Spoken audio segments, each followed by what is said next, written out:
Graça e paz, estamos mais uma noite buscando a presença de Deus, na palavra do Senhor, e oração e intercessão. Esta noite nós vamos meditar sobre o livro de Jó. O primeiro capítulo diz assim: havia um homem na terra de Uz, cujo nome era Jó, e era este homem íntegro, reto e temente a Deus, e desviava-se do mal. Este é o olhar que Deus tinha para Jó. Provavelmente não era o mesmo olhar que os seus amigos tinham para ele. Porque quando ele começa a perder todos os seus bens, os seus amigos começam a acusá-lo de pecado, de Deus estar pesando a mão sobre ele.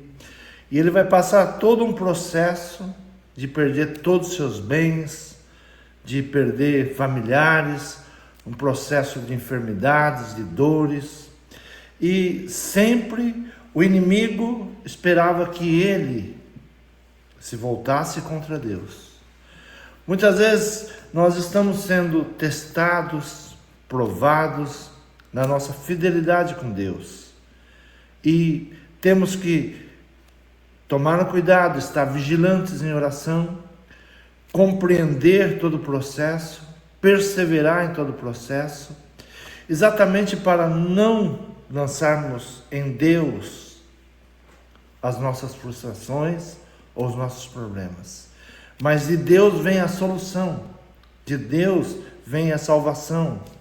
Deus, ao ouvir o nosso clamor, Ele responde, envia os seus anjos, abre-se as portas, Ele sempre estará atento à nossa oração. E no capítulo 42, já fechando o livro de Jó, então há uma grande mudança em toda a trajetória que aconteceu. Todas as perdas, aquilo que aconteceu na vida de Jó. Agora no capítulo 42, diz a palavra que Jó, ele vai compreender o que está acontecendo. Então respondeu Jó ao Senhor dizendo: bem sei que tudo podes, e que nenhum dos teus propósitos pode ser impedido. Bem sei que tudo podes, e nenhum dos seus propósitos pode ser impedido. Ele está acima de tudo. Deus está no controle de todas as coisas. Muitas vezes nós jogamos, é o inimigo. Até o inimigo está na obediência a nosso Deus. Ele não faz nada sem autorização. Esse livro de Jó é muito interessante, o ensinamento que ele nos traz, porque o inimigo teve que ir pedir para Deus, para poder tocar, provar Jó, ver se Jó realmente era um homem íntegro, como Deus o descrevia, como Deus estava falando que ele era. Os amigos de Jó se levantam, se posicionam, dizem que ele tem que se arrepender dos seus pecados, mas Jó, agora ele vai entender o propósito de Deus. E ele diz: bem sei que tudo podes, e nenhum dos teus propósitos pode ser impedido. Quem é este que sem conhecimento encobre os conselhos? Por isso relatei o que não entendia, coisas que para mim eram inescrutáveis, e que eu não entendia. Coisas que eu não entendia. Jó agora começa a reconhecer a soberania divina. Jó declara fé e confiança em Deus, mesmo diante das provas. Nos ensina a confiar que Deus está no controle. Jó tinha sua própria visão de quem era Deus.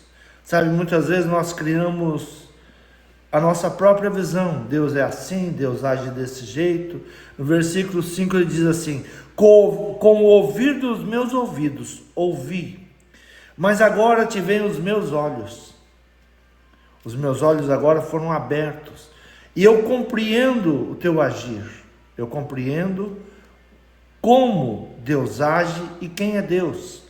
Então Jó tinha a sua própria visão de quem era Deus, que teria a situação em seu controle. Jó entende que toda aquela situação estava no controle de Deus e que ele nada poderia fazer. A sua prosperidade não foi suficiente.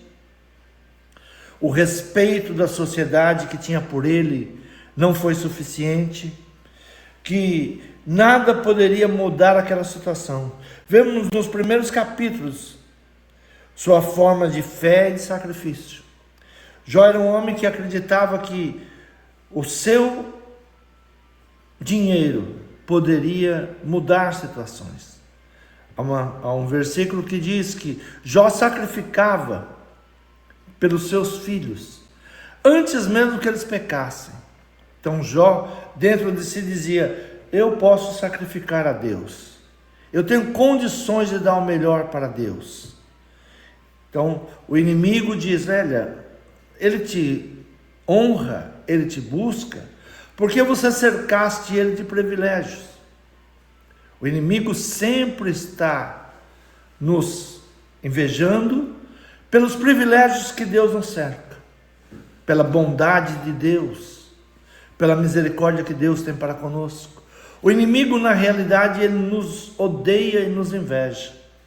Ele quer a nossa destruição. Ele gostaria que nós viéssemos perder tudo, e ele trabalha para isso. Então nós vemos que Deus leva ele a uma inflexão. Ele tem que pensar, olhar para dentro de si e reconhecer que ele não era nada, o seu dinheiro não era nada. Tudo aquilo que ele tinha juntado por muitos e por muitos anos, muitos negócios, em pouco tempo se desfez tudo. Em uma noite apenas, um fogo, um trovão, um relâmpago, uma peste, foi roubando tudo que ele achava que era o seu bem maior. Então Deus leva ele a uma inflexão. E aí ele, no versículo 6, ele diz: por isso me abomino e me arrependo no pó e na cinza. Vendo agora, reconhecendo que o seu dinheiro não era nada, sua saúde não era nada, que a sua família sem Deus não seria nada, sem a proteção de Deus. No versículo 10 começa a grande mudança. Ainda os seus amigos, mesmo no versículo 7, ainda estão dizendo: olha, você pecou, você tem errado. Mas no versículo 10, depois de uma inflexão, depois de ele entender quem é Deus, ele agora começa a desfrutar dessa intimidade com Deus. E Deus vai mudar a sua situação sem lhe explicar nada. Eu fiz isso, por aquilo. Deus não dá satisfação nenhuma a Jó. E diz assim: o Senhor virou o cativeiro de Jó. Onde e como Deus virou o cativeiro de Jó?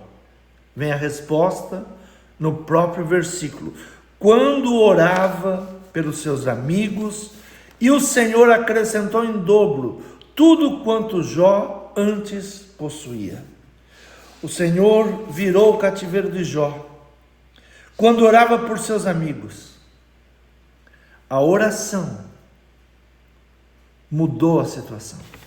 Jó, ele parou apenas de olhar para si mesmo, olhar para a sua situação, se lamentar da sua situação, e ele começa agora a orar pelos seus amigos. Quando ele entende o propósito de Deus, quando ele entende Deus, quando agora os meus olhos te veem, agora caiu as escamas, e eu sei que tudo podes, e que não precisa de explicação, não precisa se justificar em nada. Quantas vezes nos perguntamos: por que Deus permitiu isso? Por que Deus não fez aquilo? Deus não vai te dar explicação. A nós cabe reconhecer Deus como soberano, saber que tudo está na mão de Deus, todas as coisas estão no seu controle. E quando começamos a orar não se lamentando, mas pedindo ao Senhor que mude situações. Jó começa a orar pelos seus amigos. Interessante que muitas vezes nós pensamos assim: meus amigos precisam orar por mim, a igreja precisa orar por mim, o pastor precisa orar por mim. E Jó, na situação mais calamitosa que ele estava vivendo, ele começa a orar pelos seus amigos, começa a interceder pelos seus amigos. E diz a palavra que quando orava por seus amigos, o Senhor acrescentou o dobro a tudo quanto Jó antes possuía. Vocês entendem que a nossa visão de Deus é que alguém tem que orar por nós, alguém tem que clamar por nós, mas Jó nos ensina que quando ele começa a orar, ele começa a lançar bênçãos sobre os seus amigos. Ele não começa a se lamentar dos seus amigos. Quando nós entramos num processo parecido com o de Jó, nós começamos a reclamar dos amigos, dos parentes, da igreja, do pastor. Começamos a reclamar: me abandonaram. Jó, então, ele nos ensina que nesse momento, comece a orar pelos seus amigos. Comece a orar pelos seus familiares. Comece a ministrar bênçãos sobre eles. Versículo 11 diz assim: então vieram a ele todos os seus irmãos e todas as suas irmãs, e todos quanto dantes o conheceram, e comeram com ele pão em sua casa, e se condoeram dele, e o consolaram acerca de todo o mal que o Senhor lhe havia enviado. E cada um deles lhe deu uma peça de dinheiro e um pendente de ouro. As pessoas sempre vão achar que estão te ajudando, mas se você tem Deus na tua vida, você sempre será luz para os demais. Essas pessoas se mantiveram longe de Jó durante muito tempo, mas quando Jó agora tem um encontro real com Deus, ele sabe quem é Deus, e ele começa agora a não se lamentar mais da sua situação, mas ele começa a ser o intercessor dos seus irmãos, o intercessor dos seus amigos. A intercessão nos torna agentes de bênção. Por que o Senhor nos chama para a intercessão? Por que devemos orar? Porque a intercessão nos torna agentes de bênção. Nós somos agentes da bênção de Deus. Nós ministramos bênção. Nós não paramos para nos lamentar. Nós paramos para clamar: tenha misericórdia de nós, tenha misericórdia da nossa casa, tenha misericórdia dos nossos familiares, tenha misericórdia dessa nação. Senhor, nos ajude, nos ampare, porque nós sabemos que tudo está nas mãos de Deus. Basta Deus olhar para nós e liberar as bênçãos para nós. O Senhor virou o cativeiro de Jó quando orava. Quando orava. Deus não dá explicação, Deus não vai procurar Jó e diz: olha, infelizmente o inimigo te pediu para que eu te provasse, eu liberasse. Não, Deus não dá explicação nenhuma. Então não busque explicação. Saiba que Deus está no controle de todas as coisas. Honre ao Senhor, busque ao Senhor, ore pelas pessoas, seja um agente da bênção de Deus, quando orava pelos seus amigos. No momento que você entrar em oração, pelos necessitados, orar pelos amigos, orar pelos enfermos, orar pela bênção da igreja, orar pela bênção do nosso país, Deus muda o cativeiro. Deus nos tira das mãos do inimigo. O inimigo não tem poder sobre a vida de um intercessor. Você é um agente de Deus. Amém? Vamos orar pelos nossos amigos, vamos orar pelos nossos familiares, vamos orar pelo país. É um tempo de clamar ao Senhor. Feche os teus olhos, interceda pelos teus familiares. Esqueça aquilo que você acha que está sendo prejudicado. Deus está no controle. Ele te ama e Ele vai te abençoar. Não se preocupe com você. seja um agente das bênçãos de Deus. Que da sua boca não saia lamentações, mas saia bênção, saia clamor. Peça e interceda pelos seus parentes, amigos, igreja e nação. Senhor meu Pai, estamos diante de Ti nesta madrugada. O dia já vai amanhecer. Senhor, vamos entrar em uma nova semana de trabalho. Senhor, prepara o melhor para nós, prepara o melhor para os meus familiares, guarda cada um deles no seu deitar, no seu levantar. Senhor, olha, Senhor, para a situação do nosso país. Senhor, sabemos que o Senhor ama esse país, que o Senhor tem promessas para esse país. Senhor, muda a situação, Senhor, muda a situação, tira o engano, tira a mentira. Senhor, derrama bênção sobre cada um de nós. Senhor, que a nossa casa, a nossa vida, Senhor, seja lugar de pão, que eles tenham alimento quando chegarem a nos procurar. Todos aqueles que vieram à casa de Jó comeram pão com ele. O que é o pão? É a palavra de Deus. Tenha sempre nos teus lábios a palavra de Deus. Deus te abençoe. Uma boa noite de paz, de sono e alegria. Fique com o Senhor.